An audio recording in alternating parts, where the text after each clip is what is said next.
Hey dads, welcome to Father Friend, a podcast for dads who want to lean in, lead well, and love big. I'm Dr. Mike Ayers. I want to welcome you to this special Father's Day edition of the podcast, and in celebration of all that dads do, our title today is The Fathering Years Are Crazy, Embrace the Crazy. Ray Romano said, having children is like living in a frat house. Nobody sleeps, everything's broken, and there's a lot of throwing up. Well, there's a lot of truth in that statement. I'm just a regular guy who's been through the wild ride of raising 3 kids, 2 boys and a girl, now all of them young adults, maybe past where some of you are. But think about it. For all of us, the child raising years seem to be a trifecta, a hat trick, if you will, of life's most challenging stressors. First, kids come along in the years that parents are almost always beginning their careers, so there's busyness there. Second, these are the years filled with financial pressures. In other words, you have the most expenses with the least amount of income in this period. You're getting that first home and you have the expensive kids, many other things. And then 3, parents are learning to cope with the chaos, challenges, and changes associated with raising kids. With your toddler, you're dodging diaper blowouts and decoding tantrums over the wrong color of sippy cup. With your 10-year-old, you're navigating endless why questions and surviving their attempt to, quote-unquote, help with chores, and then end up flooding the kitchen. With your teen, you're refereeing eye rolls and decoding grunts while they act like you're the dumbest person alive. And with your 20-something, you're fielding late-night calls for life advice while they borrow your car and your last $20. So these are normally years of heavy and continuous stress. Crazy, but man, they're also something else. In the middle of the chaos, ironically, they are also years of experiencing the best part of life. I'm reminded of the lines from Dickens' Tale of Two Cities.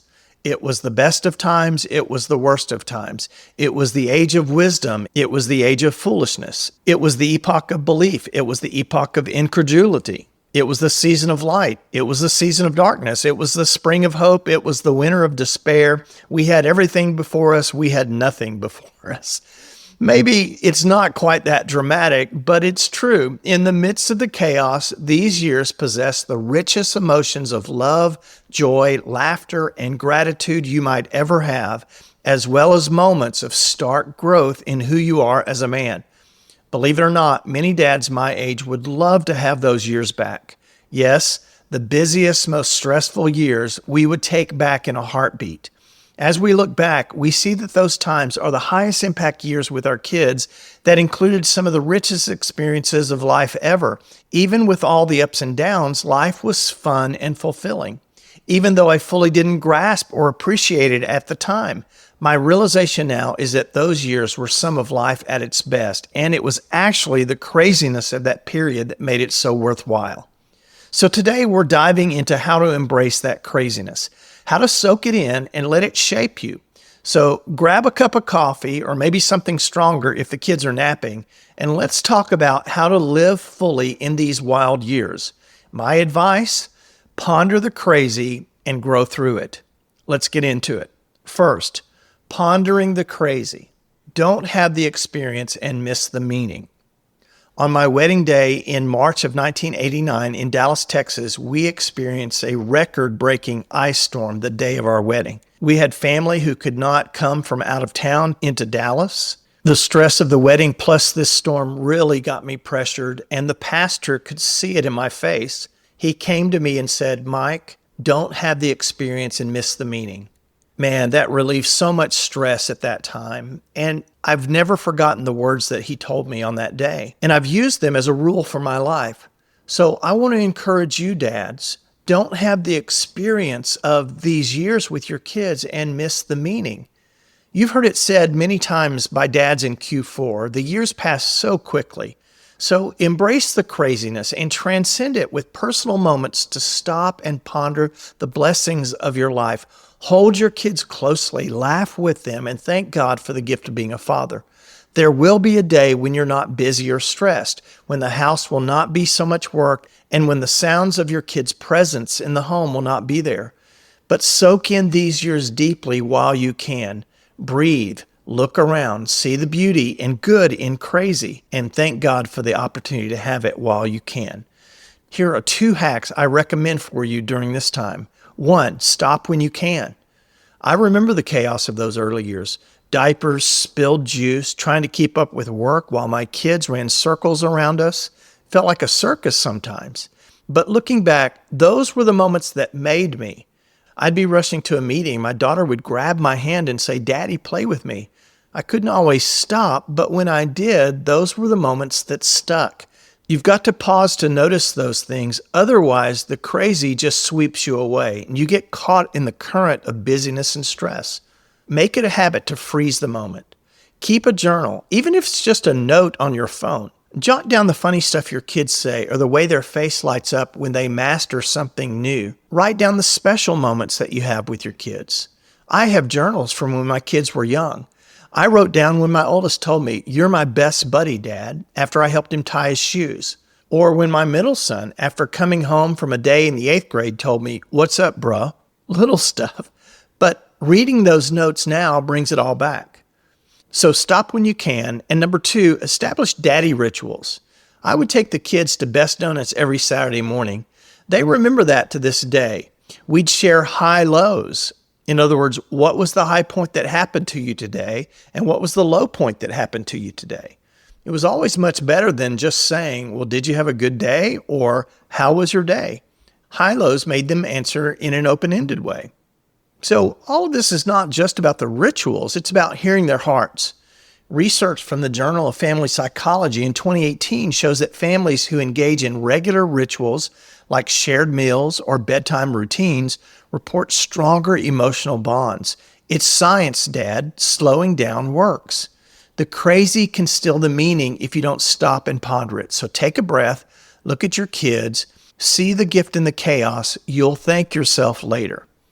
So ponder the crazy, and secondly, grow through the crazy. Embrace this time to become a better man. For me, fatherhood in its entirety became a conduit through which I confronted the pain of my past and led me to learn much about myself. Inherently, fatherhood contained a challenge for me to grow. I was called not just to do some things differently, but become someone different. Parenthood would develop in me the true nature of love, patience, perseverance, discipline, and leadership. This job would stretch me and grow me beyond ever predictable. Without knowing it, this was the unwritten contract I had signed when I became a dad. Dad, your journey will look different than mine, tailor-made for you, but cooperate with it or not, you will be called upon to change. Being a father, if you're willing, will make you a better man. Truth, our children aren't just recipients of change, they are catalysts for our own transformation. Fatherhood is like a mirror, showing us where we need to grow. Now, many models of parenting focus more on how kids develop, not on how parents should. The ideal behind them is that the act of parenting is rather static, and as long as you understand what's going on with your kids, that's enough. The father-friend model calls fathers to modify their behavior over time. It's a call to change and grow.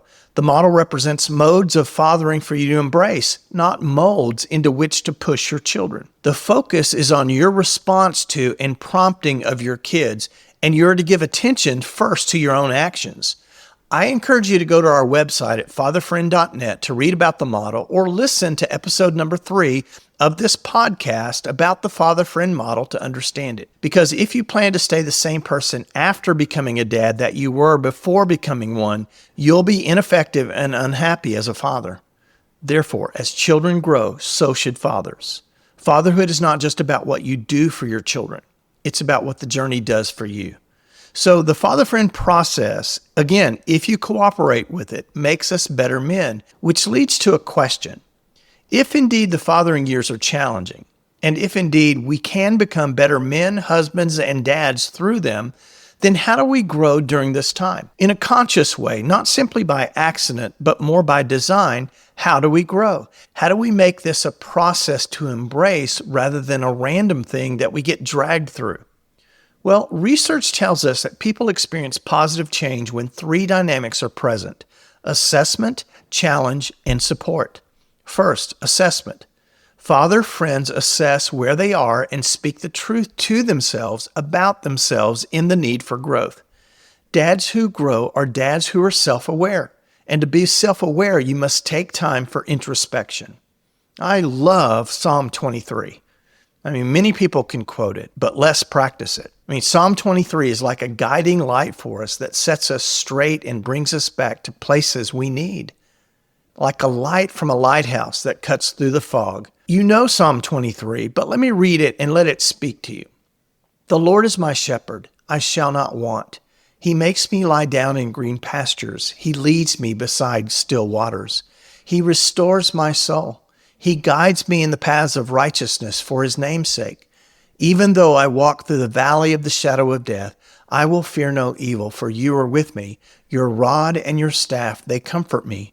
You prepare a table before me in the presence of my enemies. You have anointed my head with oil. My cup overflows. Surely goodness and loving kindness will follow me all the days of my life, and I will dwell in the house of the Lord forever. Sounds like a place called home, doesn't it? Breathe a spiritual sigh. Life may be chaotic and pressured for you right now, but just soak this in. Just a few things. David says, the Lord is my shepherd. A shepherd is a leader. There is no more fitting analogy of leadership than a shepherd, which begs the question, who is leading my life? David says, I shall not want. You have everything you need. You say, no, I don't. I'm short on money. I'm short on patience. I'm short on time. No, in the Lord, you have everything you need. David said, my cup overflows. Right now, your life as it is, you have enough. In the Lord, there are adequate resources for all of life. You must, especially during these crazy years, learn the discipline of contentment, because being a dad, building a career, keeping a marriage, and bearing responsibility for your family will eat your lunch if you don't have moments of gratitude and contentment where you notice the good and realize the fact that you have everything you need. That whole subject of contentment is for another podcast. But to be able to say, the Lord is my shepherd, I shall not want, is essential for sanity. And then David says this, he makes me lie down in green pastures. He leads me beside quiet waters. He restores my soul. You know what that says to me? It says, these are the places that the Lord leads me, to peace, quiet, rest, restoration, contentment.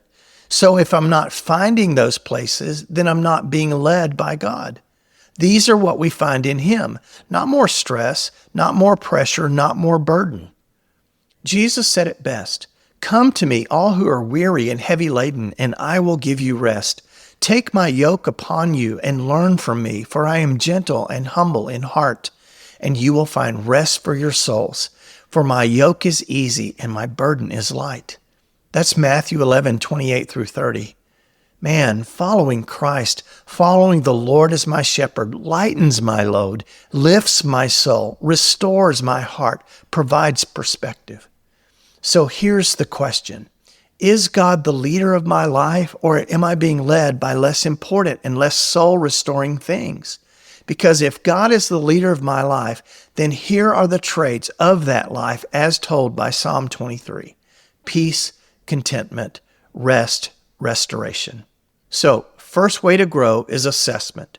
Second way to grow, challenge. We've already mentioned this, but let me reiterate that challenges are mirrors used to show us areas of needed growth.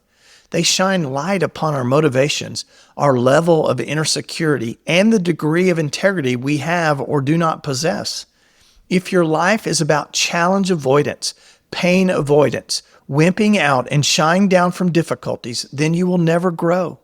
We don't grow absent of adversity. We just don't. Challenges highlight competencies that we may lack as a parent. A life of comfort, free from conflict and challenges, rarely teaches us anything of value. If you look back over your life, you'd likely find the times when you grew the deepest were in times of pain.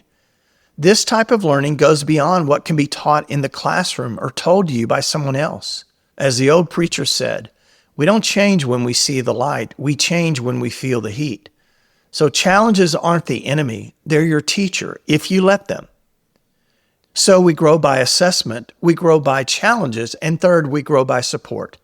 Father friends develop community to find strength and encouragement to endure and grow in the fatherhood journey. I'm so fortunate that I had a group of dads that I'd meet with at Dunkin' Donuts every week for years. We'd swap stories, laugh, pray for each other, and sometimes even just sit in silence after hearing the heartbreak of struggles that a dad was facing, knowing that we were all in the trenches together. One day, one of many, I shared how I felt like a failure when I grew frustrated with my daughter and blew it with her in anger. Another dad just nodded and said, "Been there, done that, asked for forgiveness, keep showing up." Well, that kept me growing. So find your crew, guys who get it, guys who get you. Researchers tell us that change is much more lasting in the context of relational support. When we have people by our side, then we can endure the challenges that come with personal growth. In conclusion, now at my age, I walked with my kids through sleepless nights, diapers, t-ball, Boy Scouts, dance, friendships, sleepovers, periods of sickness, trips to the ER, acne, braces, cheerleading, church attendance, basketball, their know-it-all teen years, dating, breaking up, choosing a college, and marriage.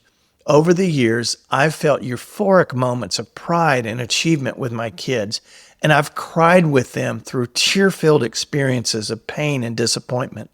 What a beautiful, chaotic, and immensely rewarding adventure.